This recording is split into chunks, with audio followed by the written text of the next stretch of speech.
आता काय झालंय की इराण आणि अमेरिकेमध्ये कालपर्यंत अमेरिकेची अशी मागणी होती की इराणनं बिनशर्त शरणागती पत्करावी आणि आज कुठेतरी ट्रम्प तात्या असं म्हणालेत की हे युद्ध संपलंय पण काही गोष्टी आहेत ज्या होत राहणार आहेत. म्हणजे काय होत राहणार आहेत? हल्ले होत आहेत. इराण सारख्या देशावरती जे काही संकट ओढावलंय त्याला तेच जबाबदार आहेत असं सुद्धा ट्रम्प यांच्याकडून म्हटलं जात आहे.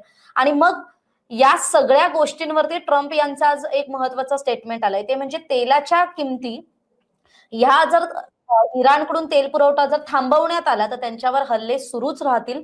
जगाचा तेल पुरवठा हा थांबला नाही पाहिजे. जर तसं होत असेल तर दहशतवादी राजवटीला जगास ओलीच ठेवून देणार नाहीये असा सुद्धा इशारा दिलाय. याशिवाय त्यांनी असं स्पष्ट म्हटलंय की चीनसह अनेक देश म्हणजे भारतही त्यात येतो कारण आपणही जवळपास 50% आपल्याला जे तेल आयात होतं ते समुद्री मार्गाने होतं. मग ते स्ट्रेट ऑफ होर्मुझ असेल जो समुद्री मार्ग आहे ज्याच्यावर खरं तर त्या होर्मुझवर आधी तिथून येणाऱ्या जहाजांवर खरं तर आधी नो एंट्री लावण्याचा किंवा तिथून त्या तो मार्गच बंद करण्याचा इराणनं प्रयत्न केला.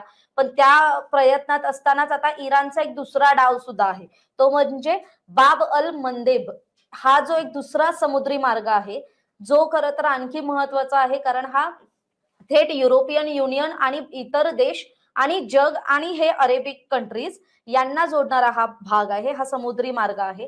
याचा सुद्धा परिणाम आता भारताला सुद्धा भोगावा लागू शकतो.